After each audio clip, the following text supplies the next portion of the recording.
বিশেষ করে জামাতে ইসলামকে বলতে চাই, আপনারা স্বাধীনতা বিরোধী শক্তি। এদেশের মানচিত্রের প্রতি আপনাদের কোনো হক নাই। ডক্টর মোহাম্মদ ইউনূসের পরিকল্পনা ছিল জামাত এবং এনসিপিকে ক্ষমতায় নিয়ে যাবে আর বিএনপি হবে বিরোধী দল, কিন্তু জনগণ বিএনপিকে ভোট দিয়ে ক্ষমতায় এনেছে। এই বিএনপির বিরুদ্ধে যদি আপনারা এক চক্রান্ত করেন, বিশেষ করে জামাতে ইসলামকে বলতে চাই, আপনারা স্বাধীনতা বিরোধী শক্তি। এদেশের মানচিত্রের প্রতি আপনাদের কোনো হক নাই। যদি বিএনপিকে নিয়ে কোনো চক্রান্ত করেন, ষড়যন্ত্র করেন, 96-র মতন হুমকি দেন, তাহলে এই জনগণ কিন্তু আপনাদের বিরুদ্ধে রাজপথে নেমে উপযুক্ত জবাব দিবে।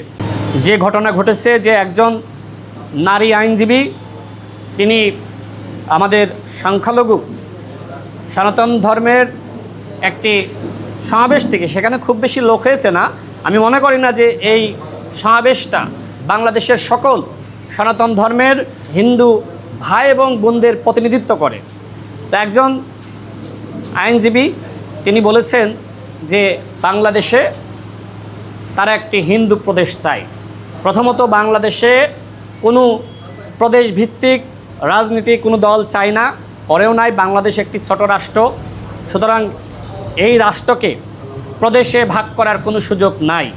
এবং আমাদের বাংলাদেশের যারা হিন্দু জনগোষ্ঠী রয়েছে, সনাতন ধর্মের ভাই এবং বোনেরা রয়েছে, এমনকি অন্য ধর্মের মানুষ রয়েছে, তারা কেউ বাংলাদেশে আলাদা কোনো প্রদেশ দাবি করছে না।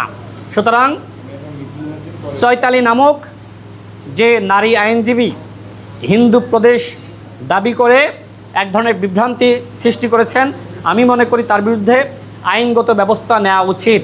এবং আমাদের অন্যান্য হিন্দু সম্প্রদায়ের যারা রয়েছে, আমি মনে করি যে তাদের পক্ষ থেকেই জোরালো প্রতিবাদ হওয়া দরকার।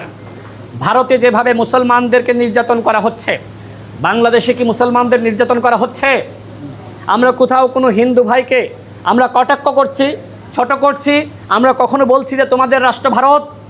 আমরা মনে করি এই বাংলাদেশ আমাদের হিন্দু ভাইদের বোনেদের, এই বাংলাদেশ বৌদ্ধ খ্রিস্টান সবার, এই বাংলাদেশ মুসলমানে, আমরা সবাই বাংলাদেশি। আমাদের প্রত্যেকের ধর্মীয় পরিচয় থাকতে পারে, কিন্তু আমরা একটা পরিচয়ে সবাই কিন্তু সার্বজনীনভাবে পরিচিত হই বিশ্বর কাছে, বাংলাদেশি পরিচয়ে। সুতরাং আমাদের ওই যে